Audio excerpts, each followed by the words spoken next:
ବାହାଘର ଭୋଜିଭାତ ସରିଲା ପରେ ଆମେ ଯେତେବେଳେ ଘରକୁ ବାହାରିଥିଲୁ ଆମର ଥିବା ବଡ଼ ଗାଡ଼ିଟି ରାସ୍ତା ଅତିକ୍ରମ କରିସାରିଥିଲା। ଯାଜପୁର ସିଂହପୁର ମୁଖ୍ୟ ରାସ୍ତାରେ ଆମେ ଯେତେବେଳେ ବାଇକ୍ରେ ଆସୁଥିଲୁ ତେବେ ଏମିତି କିଛି ଦୃଶ୍ୟ ଆମକୁ ଚକିତ କରିଲା, ଯାହା ଆମେ କିଛି ସମୟ ପାଇଁ ଅଟକିଗଲୁ।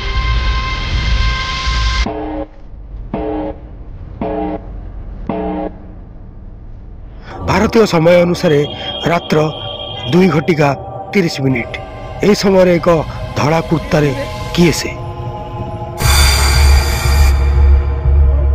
ଏତେ ରାତିରେ ଆପଣ ଏଠି କ'ଣ କରୁଛନ୍ତି? ନାଇଁ ନାଇଁ କିଛି ନାହିଁ, ମୁଁ ଏଇ ମନ୍ଦିର ଯାଉଥିଲି। ତେବେ ଆପଣଙ୍କୁ ଆମେ ଦେଖି ଭୟ କରିଯାଇଥିଲୁ। ଭୟ କରିବାରେ କିଛି ନାହିଁ, ମୋର ଏଇ ମନ୍ଦିର ଆସିବା ନୀତିଦିନିଆ କାମ ହୋଇଯାଇଛି। ମୁଁ ବଡ଼ି ରାତିରୁ ଏଠିକୁ ଆସେ ଦେବୀଙ୍କ ଦର୍ଶନ କରିବା ପାଇଁ। ତେବେ ସେମିତି କିଛି ନାହିଁ, ମୁଁ ସବୁଦିନ ଏଇଠିକି ଆସେ ଆଉ ଏଇ ମାଆଙ୍କ ଦର୍ଶନ କରି ଯାଏ। ସବୁ ଠିକ୍ କଥା ଯେ, ହେଲେ ଆମେ ଆପଣଙ୍କୁ ଦୂରରୁ ଦେଖି ପୁରା ଭୟ କରିଯାଇଥିଲୁ।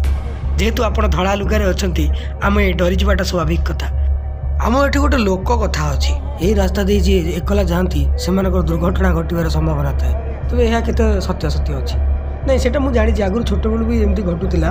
ତେବେ ଏବେ ସେଗୁଡ଼ା ବେଶୀ କମିଯାଇଛି। ମୋ ଯିବା ଆସିବା ଭିତରେ କାହିଁ ସେମିତି ମୋ ନିଜକୁ ଆସିନି, କିନ୍ତୁ ଆମ ପିଲାବେଳେ ସେଗୁଡ଼ା ବହୁତ ହେଉଥିଲା। ଆମେ ସେତେବେଳେ ଭୟରେ ଘରୁ ବାହାରୁ ନଥିଲୁ, ଡରିକି ରହୁଥିଲୁ। ଏବେ ତ ସେ ଭୟ ସବୁ କମିଗଲାଣି ଧୀରେ ଧୀରେ। ଧନ୍ୟବାଦ ଆପଣଙ୍କ ବହୁ ମୂଲ୍ୟବାନ ମତାମତରୁ। ତେବେ ଦେଖିଲେ ତ ଦର୍ଶକ ବନ୍ଧୁ, କେମିତି ରାସ୍ତା ମଝିରେ ଆପଣ ବି ଏମିତି ଭୟଭୀତର ସମ୍ମୁଖୀନ ହୋଇପାରନ୍ତି।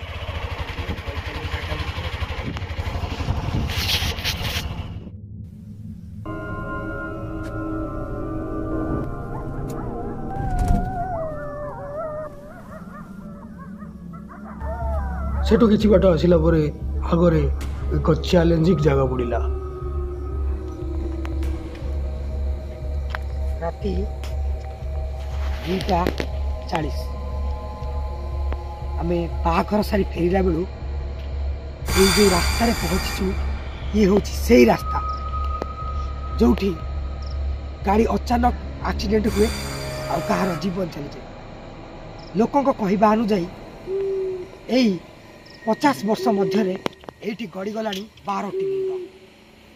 ତେବେ ଦର୍ଶକ ବନ୍ଧୁ, ଇଏ ହେଉଛି ସେଇ ଜାଗା ଯେଉଁଠି ବାର ବାର ଆକ୍ସିଡେଣ୍ଟ ହୁଏ, ଲୋକମାନଙ୍କର ଜୀବନ ଯାଏ।